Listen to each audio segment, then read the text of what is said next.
The Iowa caucuses, on February 3rd, will start the process of anointing the Democrat who will take on President Donald Trump in November.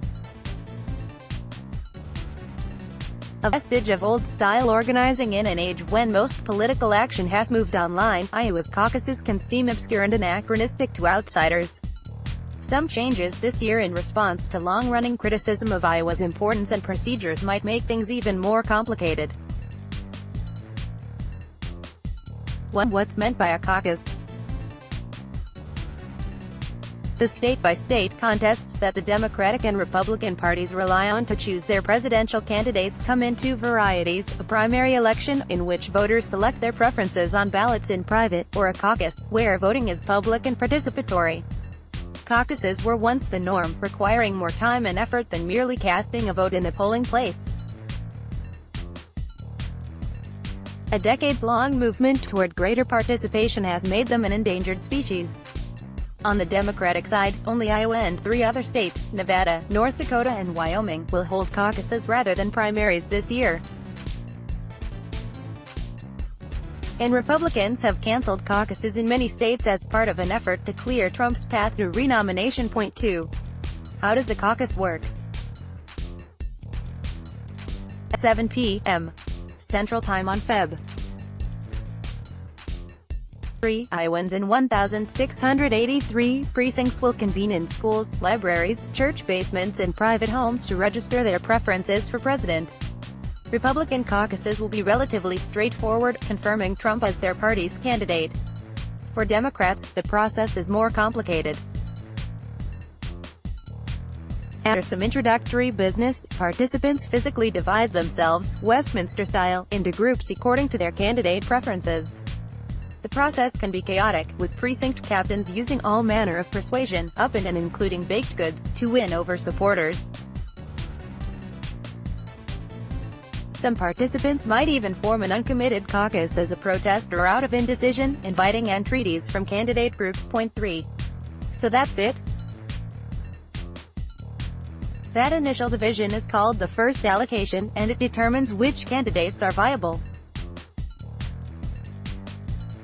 Those that fail to make the threshold, set at 15% to 25%, depending on the size of the precinct, have a choice to make: try to win enough new members to become viable, join the caucus of their second choice, become uncommitted, or even go home. There's intense face-to-face lobbying as candidate surrogates try to woo supporters of non-viable candidates into their camps. In this realignment, a non-viable candidate could gain enough supporters to win delegates, but a candidate that was viable in the first round can't lose support in the second round. Following this one round, and only one round, of reshuffling, a final allocation tally is taken to determine the number of precincts delegates sent to later county conventions. Point 4. How are the results reported? That could get confusing this year. Historically, the Iowa Democratic Party has reported the results in terms of state delegate equivalents, an estimated number of delegates each candidate will get to the state convention June 13th. But there's a wrinkle this time. In the interest of greater transparency, the party will release 3 numbers: the first allocation, the number of caucus goers supporting each candidate before non-viable candidates are eliminated; the final allocation, the number supporting viable candidates; and the state delegate equivalents. If those numbers differ, candidates could cherry-pick the number that suits them best. The Associated Press, the de facto arbiter of how election results are reported, will continue to use state delegate equivalents, as will the state and national parties. Point 5. What's different this year? In a bid to increase participation, Iowa's Democratic Party is holding a number of satellite caucuses, in nursing homes and union halls in hopes of including people who otherwise would have difficulty traveling to their precinct caucus site or getting time off from work at 7 p.m. Some of those caucuses will even take place out of state to accommodate snowbirds and college students, and for Iowa expatriates in Paris, in Glasgow, Scotland and as far away as Tbilisi, Georgia. Iowa Democrats abandoned plans for a virtual caucus held by telephone, because of concerns over security. Point 6. Why is Iowa so important? Only because it's the first state to vote.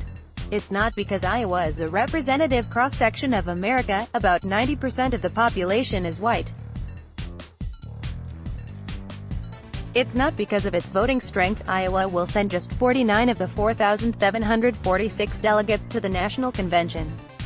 And it has a pretty poor record of picking winners. Since 1972, only 3 presidents have won both the Iowa caucuses and the presidency: Jimmy Carter, George W. Bush and Barack Obama. But even if Iowa doesn't always pick winners, it does eliminate losers. The axiom is that there are 3 tickets out of Iowa, and it's mostly true. John McCain is the exception that proves the rule. He finished a close 4th in Iowa and won the nomination in 2008. That track record has led to criticism that Iowa has too much influence and should give up or share its first-in-the-nation status with more diverse states. To contact the reporter on this story, Gregory Court, in Washington at gcourt@bloomberg.net, or contact the editors responsible for this story, Wendy Benjaminson at wbenjaminson@bloomberg.net, Lawrence Arnold, copyright 2020 Bloomberg LP. Let's block ads. Why?